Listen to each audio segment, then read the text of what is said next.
the Green Hornet.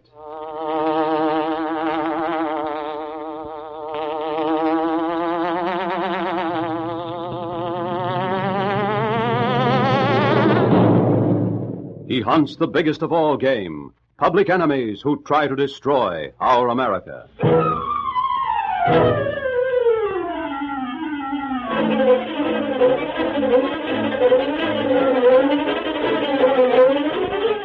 With his faithful valet, Kato, Britt Reid, daring young publisher, matches wits with racketeers and saboteurs, risking his life that criminals and enemy spies will feel the weight of the law by the sting of the Green Hornet.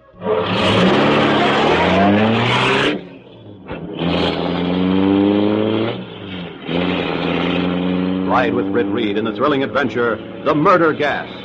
The Green Hornet strikes again.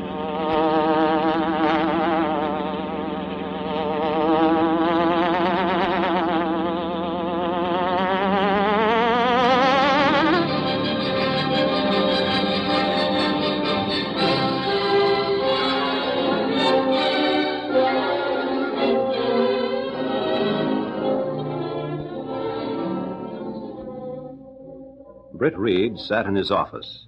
Lenore Case stood at the side of his desk. If something isn't done about him, he's going to think he really is a reporter, Mr. Reid. He's traveling with Lowry today. Miss Case, I told Axford to locate Dr. Lockhart. I know you did. And that's something he might be able to do if he'd put his mind to it. His experience as a cop should help him on locating a missing person, but no, not Axford. He came in with a negative report and then rushed out to go on something with Lowry. What did Axford report on Dr. Lockhart? Well, the doctors closed his laboratory and left the city. Well, whom did Axford speak to? Lockhart's secretary? Yes, he reported that Lockhart's secretary wouldn't tell where he was, and then he went out in a rush. A rush, huh? Yes. Lowry had a call on a suicide. Axford went to help him cover it. Oh, I see. Well, did Axford express any curiosity about Dr. Lockhart? No. He didn't even wonder why I wanted him located? No, Axford's curiosity is slipping. So it seems. Mine, however, is not. No? Well, I thought you'd want whatever we had on the doctor, so I took his file from the morgue. Well, there's even an obit written for him. A doctor is an old man. Mr. Reid, he's been working on a gas. You knew that. Yes. And several years ago, he was interviewed, and he announced at that time that he was working on a new gas. He felt that it was a variation of the gas that's used by the Green Hornet. I remember. That was when my father got steamed up and kept the long-distance phone humming. He was insisting that we keep in close touch with the doctor and enlist his help in combating the Hornet. Well, following your instructions at that time, someone kept in close contact with the doctor. And he was interviewed about every 2 weeks. He reported progress, but slow progress. We used only a few of the interviews. The rest never saw daylight, but, well, they're all here in this sheaf of papers. Fine, I'll read these old articles. Mr. Reid, shortly before the United States entered the war, we felt that Lockhart was close to the discovery of a new gas. Do you remember? Clearly. And then he turned clam. No more interviews, no more pictures, no more visitors in his lab. Pictures? I see we have quite a few of them. Mostly taken in his lab. Well, several of them show the people who worked with him there. Mm-hmm, so I see. Mr. Reid, is it terribly important that you locate Dr. Lockhart? Why? Well, his secretary knows where he is. Oh, will she talk? Not under ordinary circumstances, but... But what? Well, that time your father wanted you on the phone, he had the long-distance operator follow you on a tour of 7 nightclubs before you were located. Miss Case, got my father on the phone. But I thought you wanted Dr. Lockhart. Your father is at this moment in Washington. He can call the secretary. What's her name? Nora Benham. Nora Benham. Now, he can call her by long distance. Here, I'll not need these pictures of Lockhart. All right, Mr. Reid. I'll get him on the phone right away.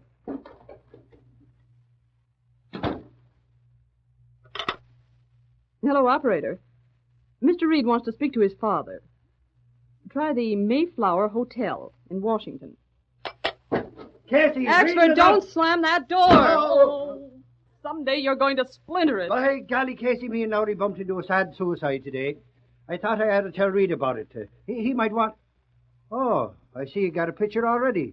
Who got this? Axford, I wish you'd learn not to paw things on my desk. I'm not pawing. I'm only looking.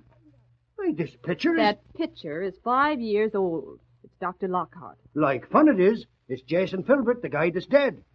Huh? Right here. But is this coincidence? This, Casey, is Filbert. Jason Filbert. Wouldn't I know after seeing the cadaver? I got a photographic eye. Wait, let me look at this. Yes, you're right, Axford. Filbert was an assistant to Dr. Lockhart. He's dead, you say? As dead as they come, and it's suicide that done it. The poor guy couldn't take the duration, I guess. He left a sort of a note. Look, big fellow, give me the facts on that suicide. Mr. Reid might be especially interested. You write them down while I take this. Yes. Oh, all right. Just a moment, please. Mr. Reid, ready with your father in Washington. Go ahead. Oh, everything's all right, Dad. Well, here's the point. I'm trying to locate a Dr. Lockhart. Yeah, that's the man.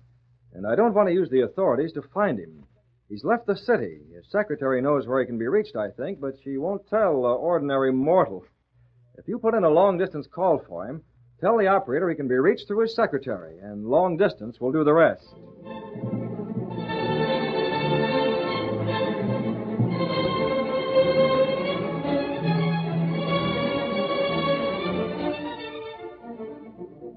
We may get a call from Dr. Lockhart in a few minutes. I just heard from Dad again. Yes? Do you mean he's been located? Yeah, Dad talked to him. Where? Half a mile from a camp in the Adirondacks. The phone girls got their man. Oh, good. Axford's still pacing in my office. Will you see him now? Well, I'll send him in. But as soon as Lockhart calls, you take him away again. Very well. I'll get him out. Axford? No? Now. Suffering snakes, Reed, I've been waiting to tell you the news. It's about the suicide. You were wanting to get in touch with Doc Lockhart this morning. Yes, Axford. Well, whilst I was with Lowry on a suicide story, we found it was one of the guys that used to work for Lockhart that had done away with himself. And with the gas that Lockhart invented, too.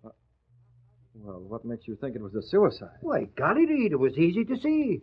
The cops had it all worked out. In the first place, there wasn't any way that anyone else could have done it. And there was a note, too. A suicide note? Sure thing. The guy was despondent or something. Axford, take a look at this picture. Yeah, I saw one like it on Casey's desk. It's Lockhart and his helpers when they were working on the secret gas. Well, isn't this the dead man? But that's the guy. Filbert is his name. Do you know this other man or this woman? No. Oh, yeah, that dame is Nora Benham with her hair done different. I talked with her whilst I was trying to find Lockhart for you. That's right. This is an old picture. I don't know the other guy, though. Asher Varden. Asher? Oh, there's an odd name. Axford, I'm going to tell you something confidentially. Sure. You can count on me to keep it secret. Lockhart did invent a new gas. A deadly gas. Yeah? He was aided in the discovery by Asher Varden, Nora Benham, and this man who just died, Filbert. But what did he do after he discovered the gas? Closed his laboratory, swore those who shared this formula with him to secrecy, and went away. What about the gas? Well, it's been turned over to the government. Whether or not it'll be used depends on the performance of Hitler and Tojo. If they want to start something, Doc Lockhart's gas will finish it, huh? Oh, just a minute. Yes. All right, Miss Case, I'll take it on the private line. Axford, Miss Case wants to say something to you. Huh? Oh, outside, huh? Mm-hmm. I'll be back, Reed. Hello? Hello, Dr. Lockhart. I'm glad you phoned. Well, I think you remember me. We met several times. You do? Well, that simplifies matters. Well, I have a letter here signed with the mark of the Green Hornet. It's of particular interest to you, and I want you to see it. Dr. Lockhart, I'd sooner show it to you direct. No, it isn't that I don't trust your secretary. Well, yes, Dr. Lockhart. Very well, I'll send it to her.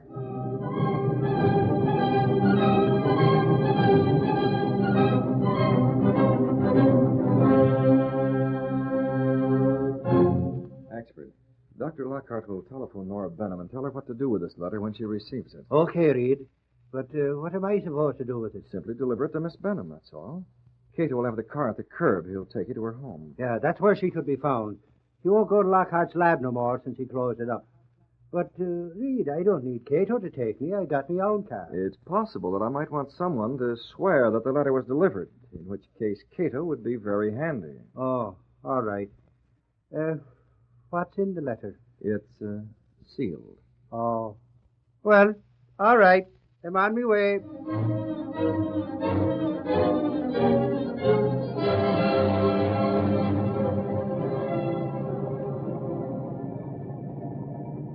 I'd sure like to know why this letter's so important, wouldn't you, Kato? Importance is thing of relative value. What might be of great importance to the doctor would be of no importance to us. That's where she lives, Kato. That little cottage over there. Yes, Mr. Ashford. Pull up to the curb and I'll go in.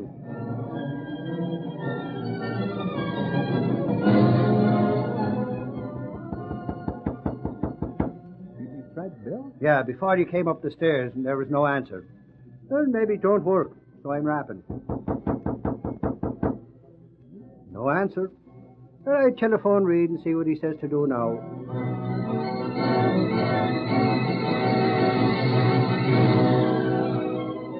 I came as quickly as I could, Ashford. I had to call the police. The cops? Holy crow. Are they on the way? Yes. Well, why'd you call the cops in just because Nora Benham don't answer her door? Maybe she isn't at home. I checked back with Dr. Lockhart. He was still at a camp in the mountains.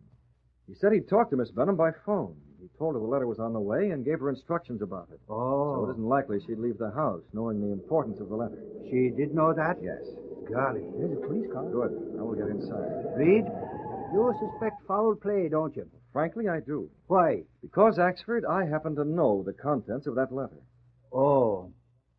What, maybe if you were to tell me what they were, I could deduce something. The letter had the signature of the Green Hornet. Suffering snakes, that does it. Does what? That gets me in it. I'm going to get that Hornet if it's the last thing I do. Oh, hiya, Doyle. How are you? Hello, Axford. What's that? Doyle, it's the Green Hornet. What? It's a letter from the Hornet, Doyle. But before we go into that, see if you can find a key to open this door. Why so? It's not according to I found it, regulation. Doyle. Open the door. I have reason to think Miss Benham's in trouble. She was waiting for this letter. She'd answer the bell if she could. Well, this skeleton key might do the work. First, I'll have to get rid of the key that's in the lock on the inside. Maybe I can poke it out. There, that does it. Now I'll have the door open in no time.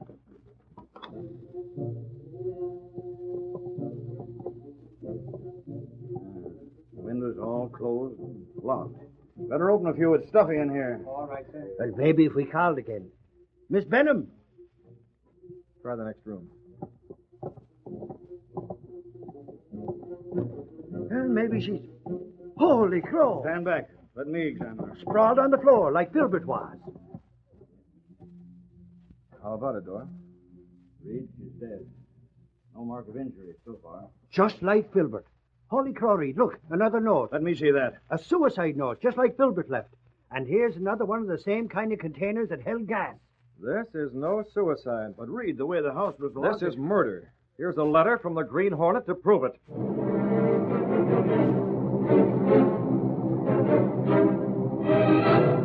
Before we continue with our adventure, please permit us to pause for a meeting of the Law and Order Roundtable, conducted by the Green Hornet. Friends of the Green Hornet Roundtable.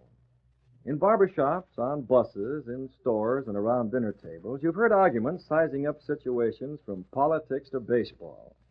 But the other night, I heard a newsboy telling another newsboy his ideas.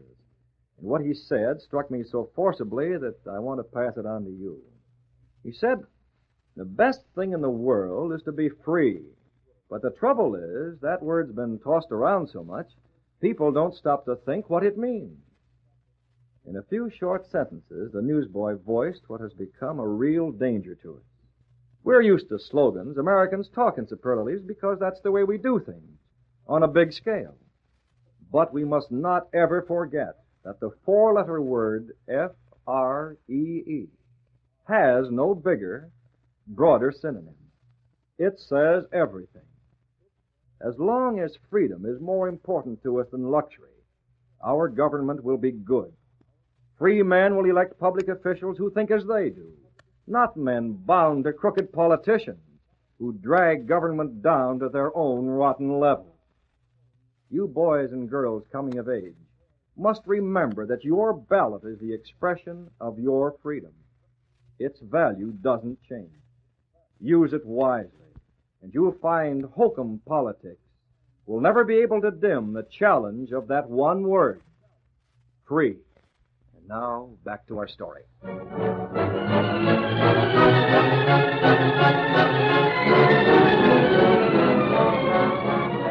Britt Reid was in his office the day after the tragic deaths of Filbert and Nora Benham. His visitor was the famous scientist, Dr. Lockhart. I knew, Mr. Reid, that foreign agents were after the formula for that gas. That is why I called my 3 associates together and told them we would turn one copy of the formula over to the government and destroy all other written data. Oh, yes, Dr. Lockhart. Did you do that? We did. There were several small containers of the gas which we made up for test purposes. These were locked in a vault in my lab. I find that they have been taken. One container, empty, was found in Filbert's home. Yes, and another in Nora Benham's. What's the nature of the gas? Colorless and odorless. Deadly for a short time, but quickly dissipated. The containers are harmless in a fair-sized room unless someone took a direct breath of the gas when the container was opened. Well, here, Dr. Lockhart, is a copy of the letter I turned over to the police. As you see, it's signed with an insignia of the Green Hornet. This is the letter you wanted to deliver to me? Yes. Where did you get it? Well, you can see by the envelope that it was addressed to the Daily Sentinel. Read it. Yes. To the Daily Sentinel. It might be of interest to you to know that I overheard a conversation that might imply trouble. The subject of discussion was a gas perfected by Dr. Lockhart. Enemy agents secured samples of this gas but found it impossible to analyze. They planned, therefore, to compel those who knew the formula to reveal it to them. I don't know who the people are. Perhaps if you warn the doctor, it will be in time to prevent the loss of an important secret. I am, after all, an American, even though I am the Green Hornet. Now you have it. But Reid, why doesn't the Hornet name the people he overheard? He says he doesn't know who they were. But Perhaps he was in a position where it would have been disastrous to him to show himself. He might have been without his mask or weapon. Yes? Yet in such a position that he would be known as the Hornet if he were seen. Now, there are many possibilities, you see. To think that I, who started out trying to determine the gas the Hornet used in the hope of trapping him, would be helped by the Hornet. Well, he's been of little help so I far. I know, but his intentions were good. But, Reid, I've talked to the police. Yes, they favor the suicide angle. Yes, and they do it in spite of the letter you showed them, this letter. Well, Axford is outside. He may have some late word from the police. Yes? Send Axford in, please. Yes, sir. Of course, it is possible that Filbert and Nora preferred death to torture. They may have been contacted by these enemy agents and threatened. Yeah, Reid? Axford, this is Dr. Lockhart. Oh, it's glad I am to know you, Doc. I heard about you. Mr. Axford, Doctor. How do you do? What's the latest report, Axford? Reid, the cops went over the Benham place with a fine-tooth comb. Then they went back and went over the Filbert place again. The 2 deaths were as much alike as peas in a pod. The cops think the inquest will come to call it suicide. But in view of There that are the suicide notes, you see. And the doors and windows were all locked. A clever criminal can leave a place and make it look as though it had been left locked on the inside. But the keys were in all the doors on the inside. Remember how Doyle had to fiddle around before he could get his skeleton key in? Axford, a key can be turned from the wrong side with fine, powerful pliers designed for the purpose. But the writing on the notes was done by the victims, and there weren't any other fingerprints around. Lockhart, these killers are clever. You still say murder? I do. Because you believe the Hornet's note? No, there are other reasons. You talked to Nora Benham on the phone. Even if she were contemplating suicide, is it likely that she would do so knowing that an important letter would arrive any moment? Well, no. And you knew these people. Was either one a suicide type? No. But read the handwriting on those suicide notes. A clever forgery. It took brilliant execution to enter my laboratory and take those vials of gas from the vault. Yet that was done by someone. The next attempt might be on your life, Lockhart. Yes, I know. How about Asher Varden? He's the only one, excepting yourself, who knows the method of making that gas, isn't he? Yes, he is the only one. Now? Then the cops had better have you and Varden guarded night and day. I'll have a talk with Doyle. I'll make him see that even if the cops do think of the deaths as suicides, there'll be nothing lost by having guards on the job. People who are as clever as these crooks won't be stopped by guards. They'll find a way. It'd simplify matters if you and Varden stayed together for the next few days. Do you think so? Yes. Your home is closed, Lockhart. Why don't you call Varden? Tell him you'll stay with him. It might not be a bad idea, that. He has a nice little home. Family? No, he lives alone. A housekeeper comes in days. You seem to have made it a point to associate with people without family. Well, when I started my experiments, I didn't want to take any risks. So I secured people like Philbert and Varden, whose whole life was wrapped up in their work. And you see, there was no likelihood they'd divulge what they learned to a wife. I see. I'll call Varden at once and tell him to expect me. Do so. You may use this phone.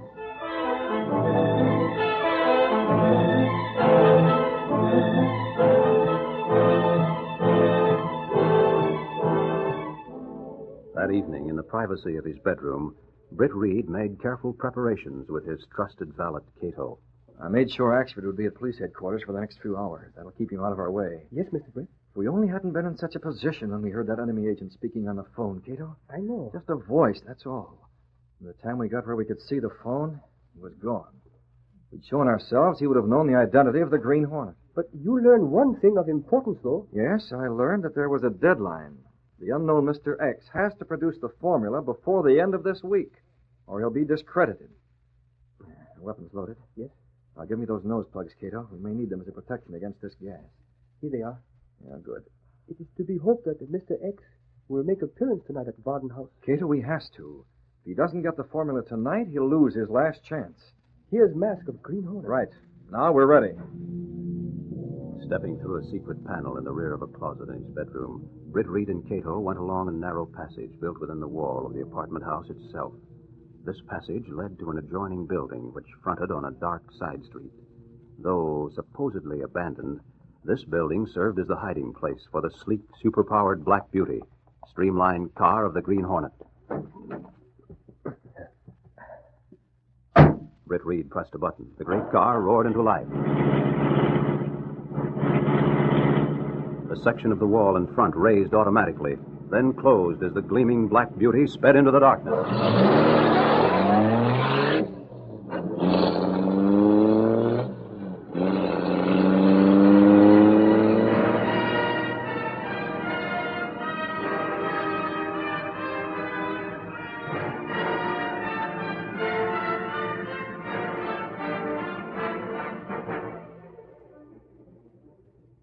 I don't see how anyone could get into the house, Varden, with those guards outside. But as you said, Dr. Lockhart, this foreign agent must be devilishly clever. Let me ask you something. Yes, sir?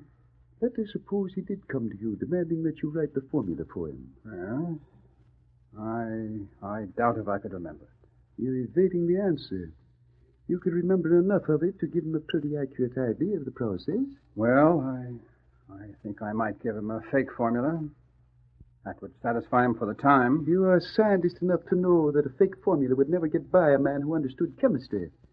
He would know, or at least have a fairly good idea, whether or not the reactions would work. Probably you're right, Dr. Lockhart. I would hate to be placed in a position where my life had to be given to protect a formula. What is it? I heard something. That's the guards outside. No, it was here in the house. I'm sure of it. I heard it again. A creaking floorboard. Oh, but that can't be Please keep your voices down. Masked. The Hornet. The Green Hornet. I said keep quiet. How did you get in here? A simple matter of creeping up when the guards weren't watching and using skeleton keys. My car-driven past attracted the attention of the guards. Then you are the foreign agent. The Green Hornet. There's no use trying to convince you that that's not the case. I haven't time. The developments may change your mind. I wish you'd lower that weapon. Soon, Lockhart. After I've used it. No, you... You too, Horton. I want both of you sleeping.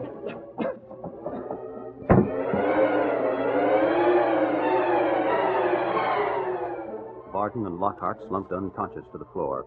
Then the Green Hornet acted with deft fingers and lightning-fast movements. He injected a serum into the arm of each man. Then he stripped off his hat, topcoat, and mask. He pulled a wig over his head, fixed a beard to his face, and applied makeup. He then took his seat in the armchair recently vacated by Dr. Lockhart. The minutes reached an hour, and then half of another hour while Varden and Lockhart remained unconscious in a bedroom of the house. From time to time, Britt Reid went to examine them and check their respiration. Sleeping comfortably enough. Yeah, they'll be good till morning. He resumed his seat and his vigil, breathing through filtering plugs that fitted his nostrils. Then a dark figure moved through the rooms. A man poked a gun toward the young publisher and spoke in a guttural voice. Don't move. Well, at last. You're covered, Dr. Lockhart.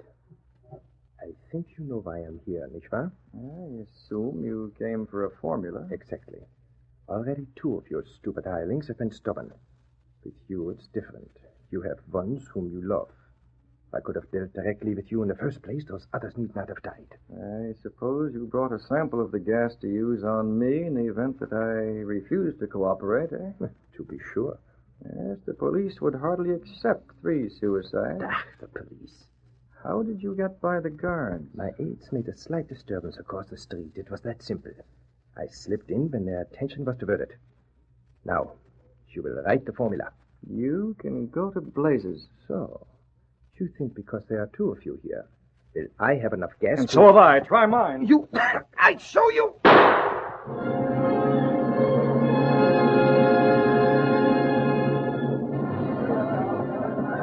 Go on inside. That shot came from in there. The door is locked, Doyle. On the inside. The key's in the lock. We'll have to poke it out. And Smash then that we'll door. Stand aside. Let me at it.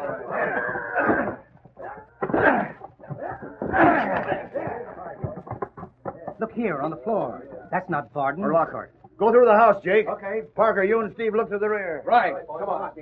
This guy's not dead. Turn him over. That's it. Hey, look. It's another one of those gas containers. Yeah. Only this one's still sealed. Something happened to this guy before he got the chance to use the gas. Look here. The seal of the Green Hornet. Wow. It was the Hornet's car we saw pass. Must have been. But where's the Hornet? He couldn't be here. Or could he? Hey, Doyle. Sergeant Lockhart unconscious in the bedroom back here. Dead? Oh, I said unconscious. Hey, wait. Confound it all. Get that guy out of here. This ain't open house. Sergeant Doyle. Oh. It's Mr. Reid. I went to passing and saw the door open. Have the 2 scientists been killed? No, but this bird had a cartridge of gas to kill him if he'd had the chance to use it.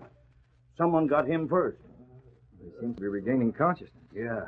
We found the seal of the Green Hornet here. Maybe the Hornet got him. But if that's the case, how did the Hornet get out?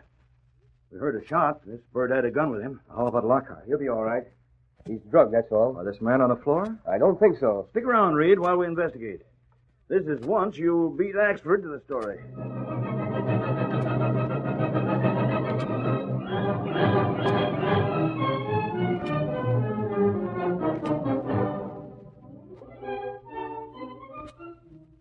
Well, putting it all together, it seems the Hornet gassed Lockhart and Varden.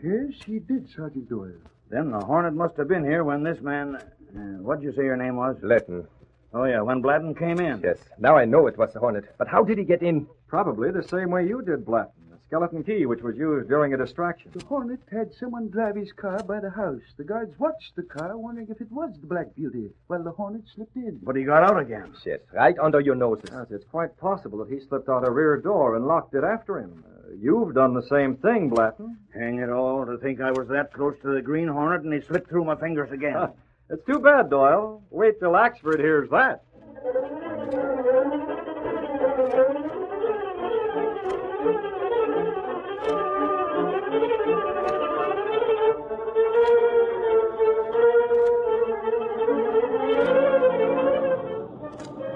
Sentinel X-Ray, paper! Foreign agent captured theft of secret gas formula. Read all about it. Green Hornet still at large. Sentinel X-Ray, paper!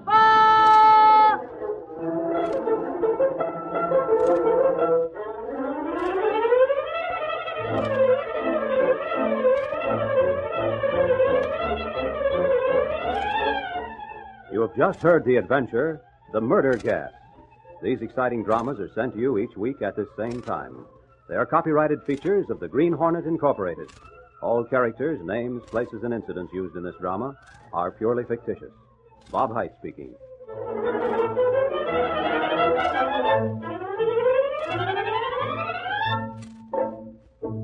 This program came to you from WXYZ in Detroit.